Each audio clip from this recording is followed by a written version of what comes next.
Congo. Jean-Marie Koka. Voilà. Wana ezalaki hommage à Tsarman Tolelepe na Lolenge na Biso. Voilà. Nabiki esali mawa pe pasi na ba ndeko bele oyo balingaki mais artiste akufaka artiste aza toujours en vie à travers ba nzemonae voilà ba nzemona ezali tunzemona e marka mingi ba meje wana e marka mingi voilà donc Marie-Jeanne Ndengolafiwa et marka makasi koleka na ndenge pe ko innover la danse tradie moderne, voilà, Ngonja o ba Suzuki Kutu, ba quartier latin, Babina, ba se retrouva, voilà, ba Gilles Kibenz, Gilles puis on a pas Azaraki pas Charman, Gilles Kibenz. Il y a comme on a bien la Gilles Kibenz, voilà, donc du local Charman, voilà, voilà, Azaraki en passant, sans plus tarder vraiment artiste, c'est ce qu'on permet. Total, ils allaient bon portrait naï, bandeko, baebio, mingité, babanaja qu'on découvrir yon angela ya portrait, équipe mobimba, y a passage obligé baeba qui console déjà. Merci beaucoup Mr Boy Blend pour la voix et puis merci Ganel Gaga pour yoni mutozala pour la missa puis merci Chris Okisa l'équipe technique nyoso na mosala oyo ozosala pour l'émission passage obligé voilà portrait.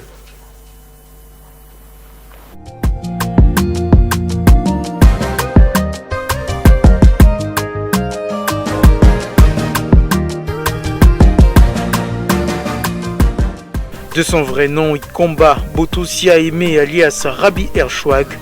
est né d'une famille chrétienne. Il a commencé sa passion musicale auprès de son oncle J.P. Mukawa,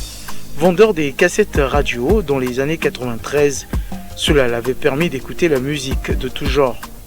En 2003, Rabbi Ershwag fait connaissance avec un guitariste au nom de Capi Bass, au fond de Tchétché, qui sera son futur mentor. Ensemble, ils réalisent 2 titres qui malheureusement n'avaient pas vu le jour. Après beaucoup d'années de silence, Rabbi se lance de nouveau en 2016 avec un projet d'album intitulé Multistyle.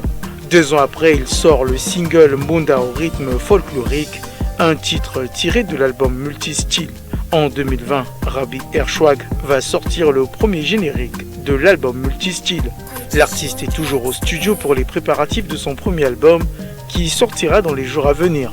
Rabbi Ershwag est père de famille.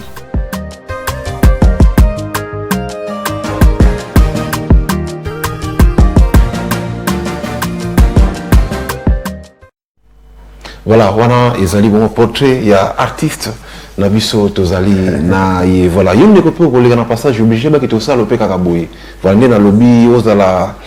yo komaka voilà yo zala yo muta cinéma yo mini to yeba pe ko sala la yo portrait ya ki toko makasi voilà Rabbi Ershwag na ko yo ka yo musique obeta no ngi to mona ba mususu na ba église pour mingi petam so ba bana vraiment ba chorale ba église ouais yo ce comme akamo idéologie ngo au bana côté à oncle non ouais idéologie na bana ngo bon ezaka lo waneti to mona famille mo boy ba se retrouver na lo mo boy oui neti na zo chance ko oncle te kara ba bande cassette radio wana oui biso ba tout ça là ouais c'est la cassette moment puisque mon client peut jouer puisque à l'époque j'ai la cassette radio il y a des aragnes impact si il y a des aragnes pas vraiment cassette américaine donc oncle Yazala qui à côté de oncle JP Mukawa à côté de Kanyao Azala qui est discothèque non discothèque na ando te ba mimi na zandu mais so nouveauté bimi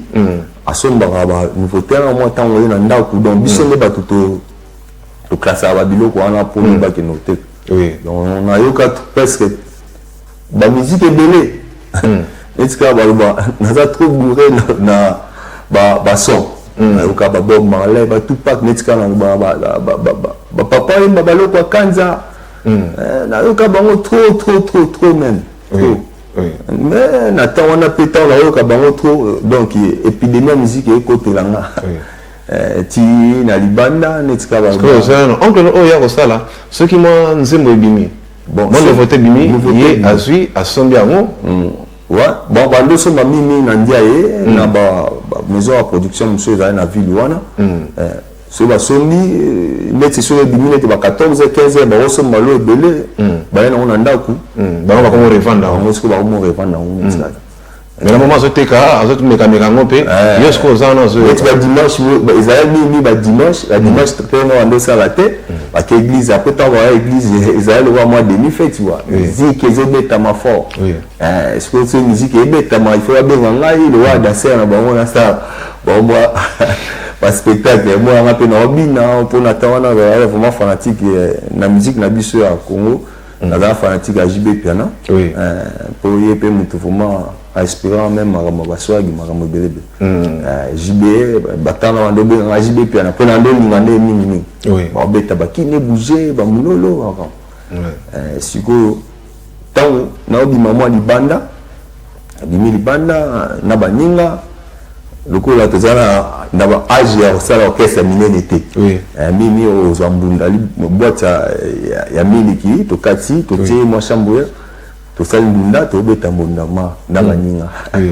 tozala équipe ya ba 7 personnes ya baba mike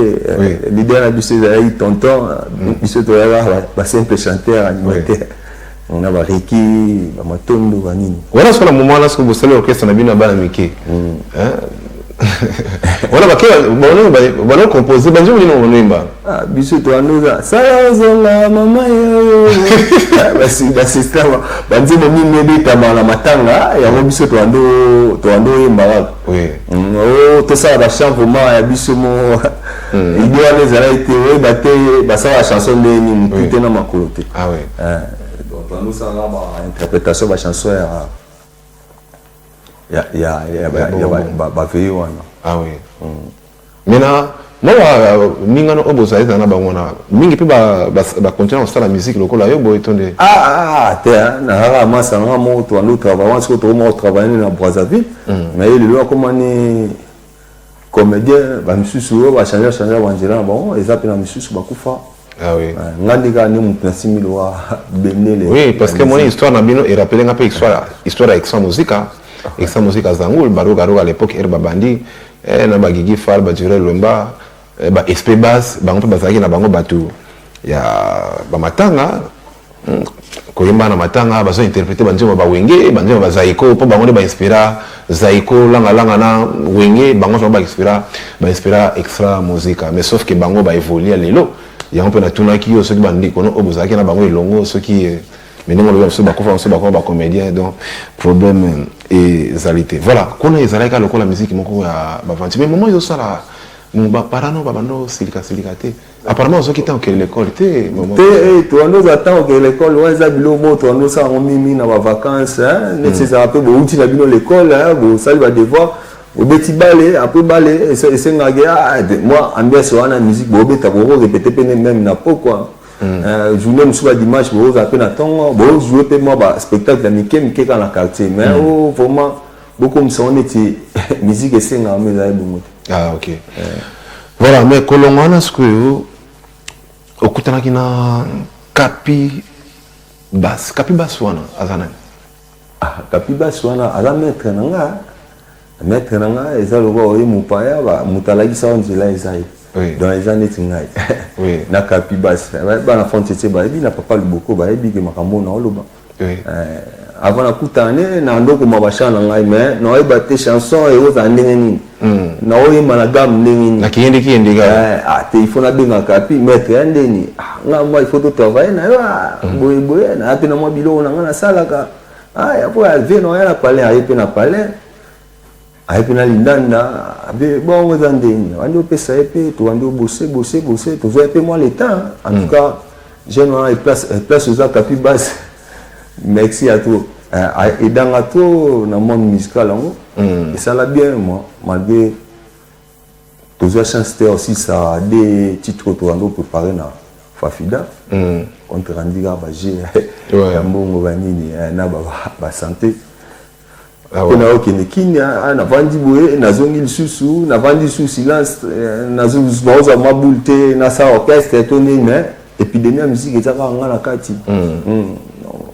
vandi en 2012 13 comme ça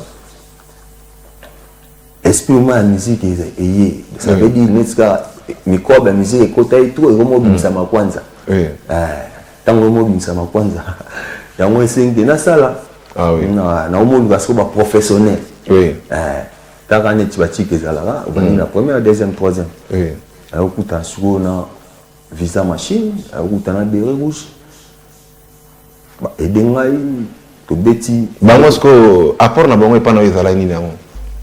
ba o tanga ba beret rouge et puis na ba visa machine bango ezani bango bazana na expérience de ba betaka na orchestre ya minene ya Pointe Noire bon beret rouge abeta na Viva la musique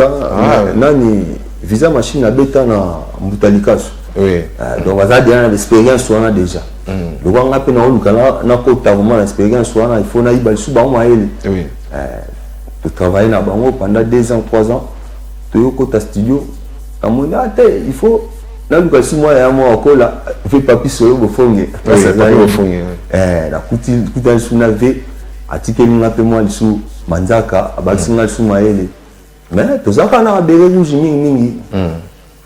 bango ne mtu ba edanga ma musique normal donc yo ni ezalaka o aleka na orchestre tel donc ni va Pointe Noire liki na orchestre tel ni va Pointe Noire leki na orchestre tel oui on a leki na orchestre tel bon na joie chance wana te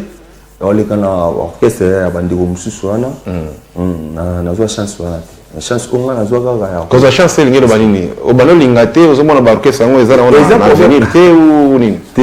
ezapel popo na bongo te oui mais chance ndekaka parce que omoni mutu mususu aluka ko ma place mo boye azui chance akoma na mutu mususu aluka ko ma place wana azui chance akoma te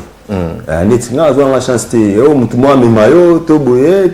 mouvement mo emema yo te mais sur le niveau Pointe Noire orchestre ni na obano kalisa keno oko intégrer ngo même na niveau Pointe Noire na niveau bon orchestre no kanisa vraiment exact parce que orchestre mingi ezali so babeta rumba ka rumba c'est babeta rap ka rap so babeta kimboka pe ka kimboka siko naomona so na kebo na zara lokola ka mopanzi moko so na kepe na zapela lo mopanzi moko donc yango siko na bulaka nga mona na yo canon musique trop na ba onine ba fan balingi oui tant on a eu trop on a dit c'est que neza bo il faut na sala ba miti style wana eza style na ngai pour disque na ngai na ba chanson nzambe na ba chanson o bino mo ba ose ya mukili na ba chanson éducatif donc normalement na biloko mama ebele mais pourquoi ko sangisa mélange po yo ka tuna ba cassette radio wana oni c'est bon ko sangisa eza banda mususu papa mususu so télé moi chanson mo boye ya mabe enlève vous comprenez mais c'est chanson ozo bana nenga ba style ou ba style na ba chanson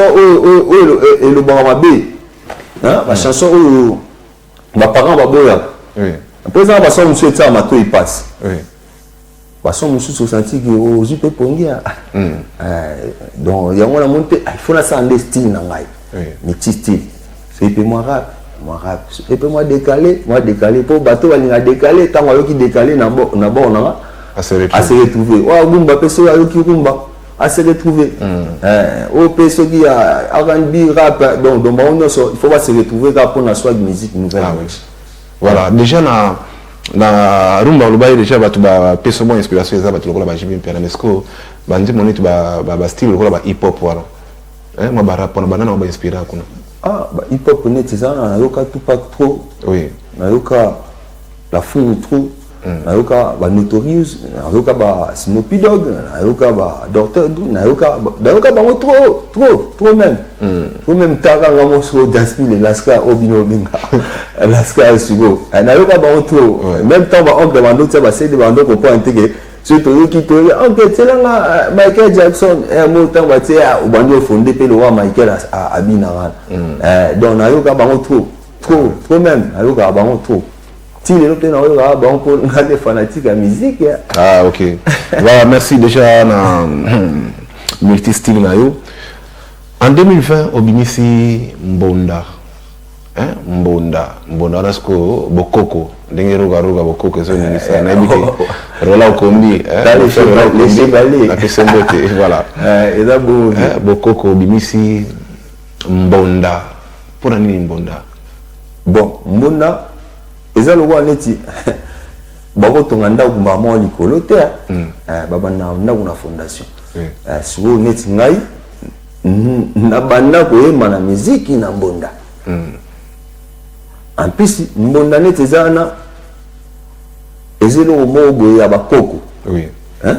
Bakoko ba itizango aba ba ndande ya banini ba itizango na balokole surtout mimi de base ezalaka ka mbonda. Yango na préféré na beta na mbonda. Après na oya na nga makambo ebele o na olobana. OK, to pe malon totala na mbonda ngo oyo ezalaki produit na liboso. Donc na carrière na yo mbonda nde titre na liboso. Merci. Oyo sala na ninga ba professionnel. Merci. OK. Mbonda. Bokolo ba bien Stani Chati Mono moto alibosa ko betango Ezambonda bakoko batika bajali betango tobina. C'est bien moi ex-swag nouvelle énergie. Yoka alembonde ye Oka alembonde komi Beta beta mbona tobina Beta beta mbona tobouche Yoka alembonde ye Yoka alembonde komi Yoka alembonde ye Beta beta langa mbona tobina.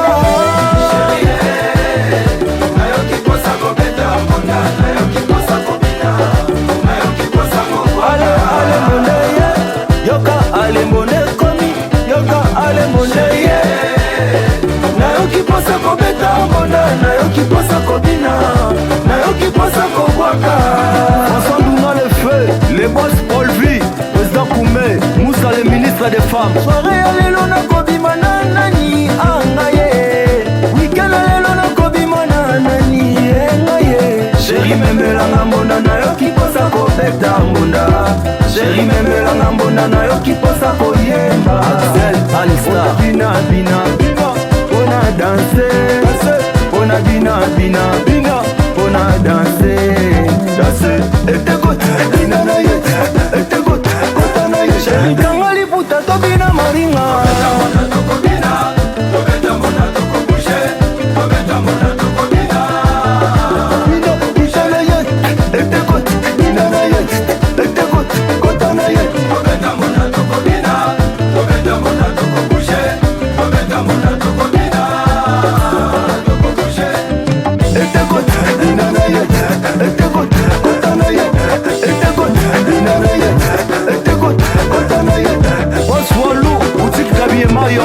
Metalo miti service dans la biloko yo bien dans la biloko génération Mbappé dans la petite yo bien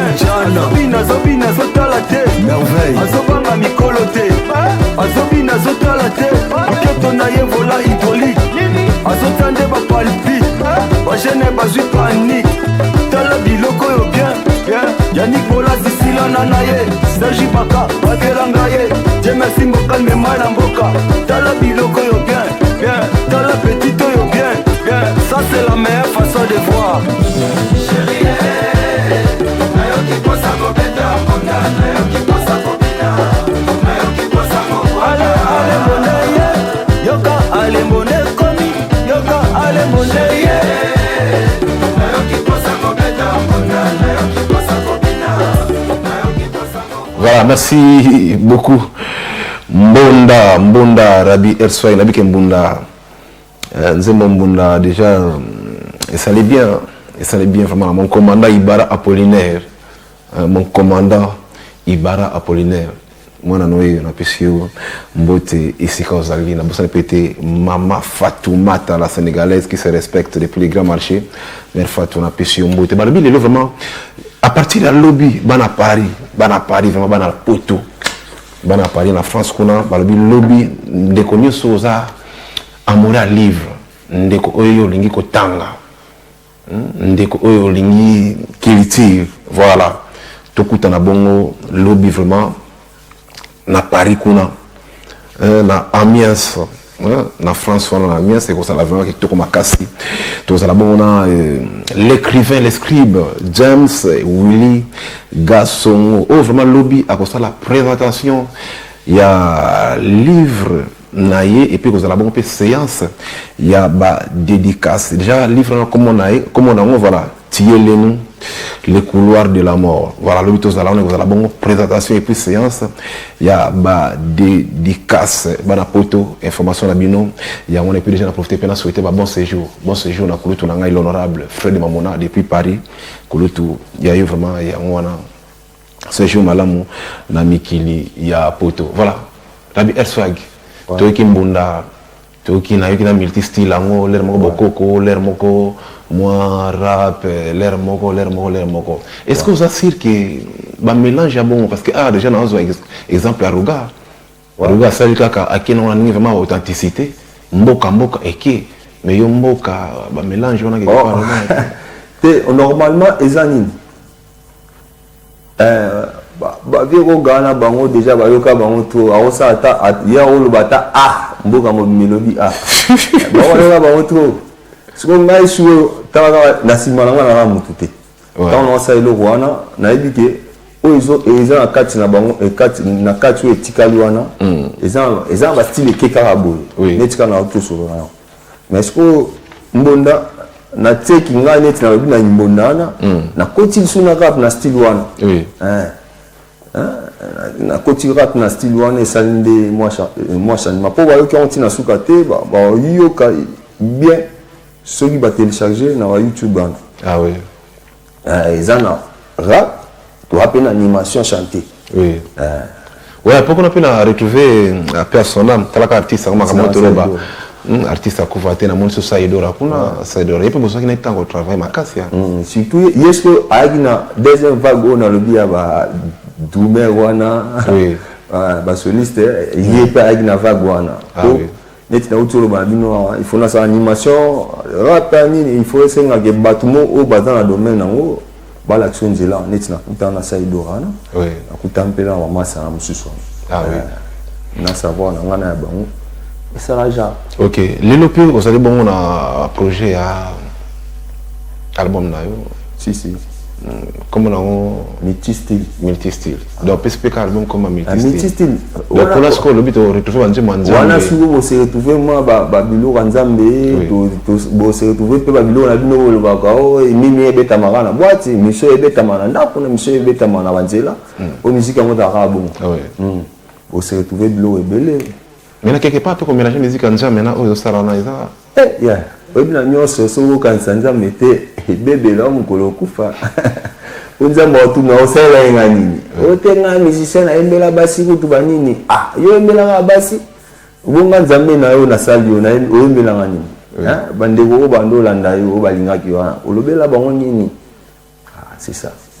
yango senga make bolimbisa nga ba frère ba pasteur ceux ba bandule man mususu ya typique autoloba ya des bandes sur le monde mabe mais sauf que les aba choix nanga tant na ebiso banoko bandote ka ban cassette bandote ka raté que ya Bob Marley ba frère Patrice ba frère Méger ba Moïse Mbia botuté ba Matou Samuel ba Denis Ngonde na maman na biso ba coupe bouloba on va toka ta suko donc ba richesse na bango ane le karabo et on les gâte fallait pas pour exploiter il faut pas exploiter voilà mais déjà na kata disque on a ça peut comme ça déjà générique parce que ça a des génériques au lobby ils ont des génériques tout le bras trois génériques pour ils ont générique mo boui na sima ils ont au denara titre no dendo titre no dendo au denara le samedi samedi balobi ko ngula nyaka aliaka mwana na ye ngana kolia na ngande dendo sheri memela ngai dendo ngana bomba kwanga basi baye na kwanga mibali baye na dendo donc edenda tu basi baye na kwanga mibali baye na dendo yo bo musique yango mais basi baye na kwanga yo musique on est boya te wana edenda na biso edenda yo tuninga de edenda ndeni dans musique on est boya musique eza ebele toza ba victime à divorce voilà mais na otala na lipo pesa mo commentaire na otala lelo musique à Pointe Noire to tu kana Brazzaville musique à Ponton ndenge lelo ekomo kendele c'est vrai coronavirus eza awa oyezo pekisa pe ba activité nyonso na ndenge musique na biso ekomo kende est-ce que lelo soki na tuni mutuna na niveau ya Pointe Noire le wana na poso na image ya artiste Michana no lokola kaka mélomane pour leur leader à Pointe Noire azana leader à Pointe Noire ndinga musique azate baya ba onyo swa kota na zamba non tu peux y na nyamate donc leader azate bape na biso bazulu badi bazalaki pa sonam yende mutano ningisa content mutu nyonso ayebi bape na biso lisusu ya ka muzika bawana oningisa oyo batikali nomona nanga te nayebi te peut-être bafoye nanga nde mutu adécalé baosalaka mwa kodingananingana mais oyo ya biso vraiment rien. Mais ce qu'on a ezokendele boye bana oyo na bino bato bozoya lelo est-ce que bokozala vraiment na force na courage ya kosala so musique? Bon oyo olobi oza na raison oyo olobi wana force ya kosala musique ekozala mais volonté nde mutu ekoma osila parce que soki naki osala na olia nini na bakorona oyo okobenga ata bos baspectacle mpe ezobetama te talaka déjà torespecte oyo bakonzi ya mboka balobaki mais biso bamusicien soki toliaka nango tokolia nini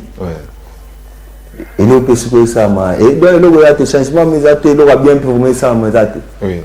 mais totala kaka mais na nini fo kosala mpo musique lelo ezwa so musique ya pointe noir ezwa so mwa ampleur nango bato bazala so na posa wana niveau ya pointe noir bon neti na bamboka mosusu baspectacle ezobetama nango nini na bakini wana baspectacle ebetama nini ebetama mais awa ebetama te yo musicien mpo bafaro te il faut ozala na likolo ya podium bafaro te bayebi ke non mikolo bazala activité ezosalama ayebi petit oyo il faut aya petit yaka sikoyo soki activité eza te yo sali oleka na boss amoni amoni ake ayebi apeti oyo dérange nga genge ça même rapport na biso ya musicien tala na baotika te nayebi so totika nde nini eza na kati donc soki tosala ngo ata ya pamba tosala ngo ya pamba mosala neti papa na biso kodia misa alobaki eza mosala oyo ya soda yo de oporter serment otika o ndeni ata guerre etoki makasi dimaka okufa. Ok, voilà, déjà comme toujours le bela musique j'ai profité naibisa ba fanatique ya Yves Saint-Lazare ya ka musique voilà ka musique lengo solo président Yves Saint-Lazare ndena ba imbuto mbuto kote na kati déjà oyo azalaki ba tikelaki o azalaki déjà chef d'orchestre à l'époque ya Yemo Lazare maman zaki en vie Steve de Laser voilà yepe mutu atikala toujours chef d'orchestre ya ka musique lengo solo lelo vraiment azali sur son orchestre était alongwe na orchestre la ba raison na yemoko na ibiki na ba différentes émissions na biso ya MCR TV boko yeba pe ko retrouver boko yoka ma lomana mikasinga na yebisi bino ke Steve de Laser azali société na ka muzika lengo selangwe akanisi abuna na ye aluka nzela na ye voilà pona yo mwandi kanisi na Steve alongwe mais eloko wana nzela ezalaka bongwa tumona mpe pepe kala kufa mpe bakuba mpe kufa yaya n'est-ce pas bien yo moto oyo awa ndeko na ngai na bino bakotikali bobunda kaka nayebi eloko mo esala na kati wana ezaka eloko mo boye eloko wana na eloko ya boye soki baninga mosusu basepeli nango te moto akolingo komande ya te mais bonne chance kaka ya loko ya kokoti na zamba kangaka nyama totikali la minute moke totala soit moi 2 minutes deuxième générique moi extrait à deuxième générique na yo Chaba Chuba pour tout ça on va clôturer émission na biso voilà Chaba Chuba.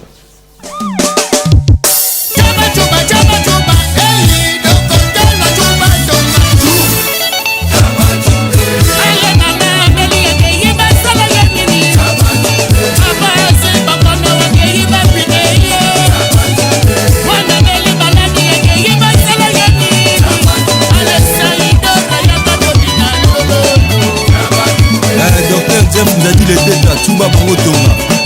les boss va kombena motema mama Guilhem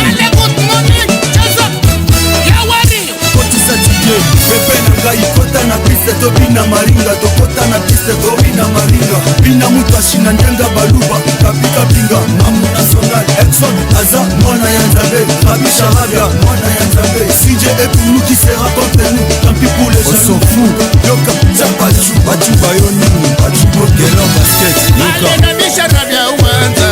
na bisha na bia ayeye reswage uwanza papa na bizine ale papa na baby yo ya sera musi ale tous les monde wono de social l'étapé no la beta maboko ale tous les monde wono de social l'étapé Gina Pipiou Hubert Presque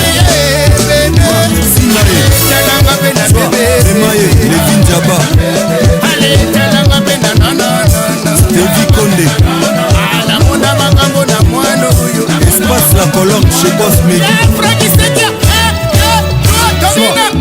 Simaye Talanga Bena Bebe Simaye Daxia Emilène Talanga Bena Nana Simaye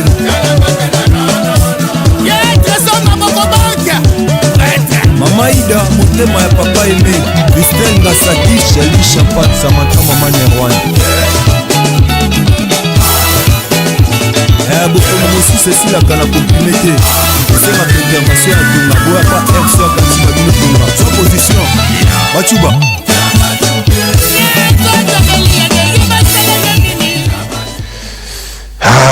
voilà, la vie à moi a toujours mawa vraiment ça il doit vraiment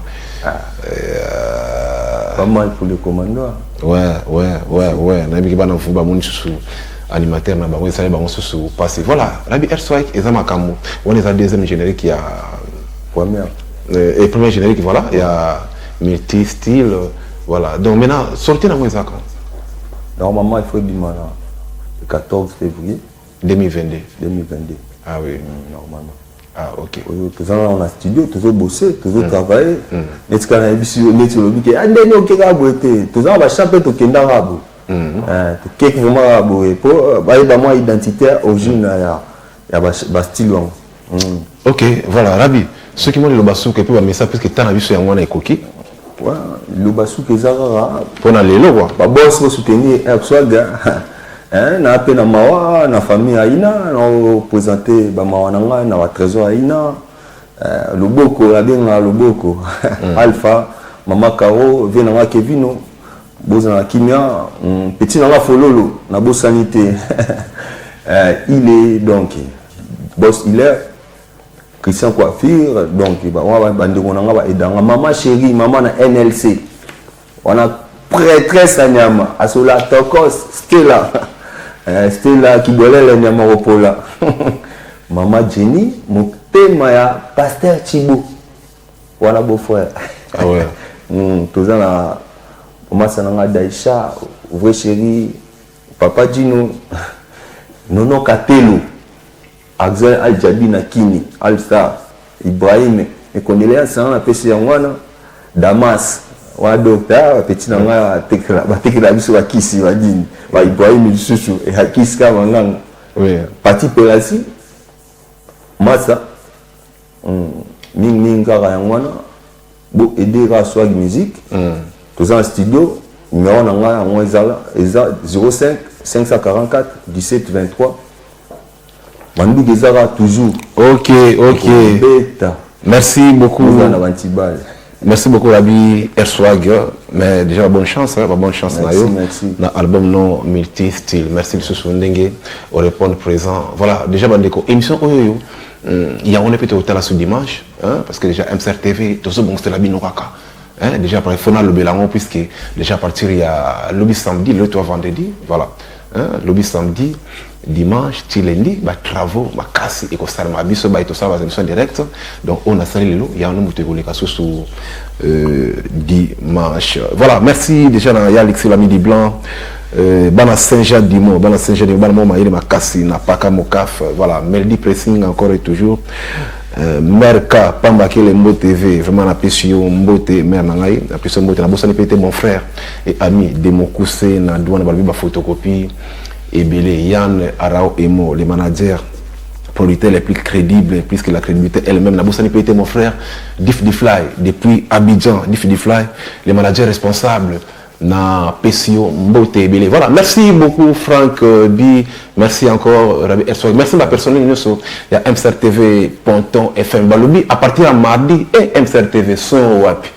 Check, c'est pas pareil.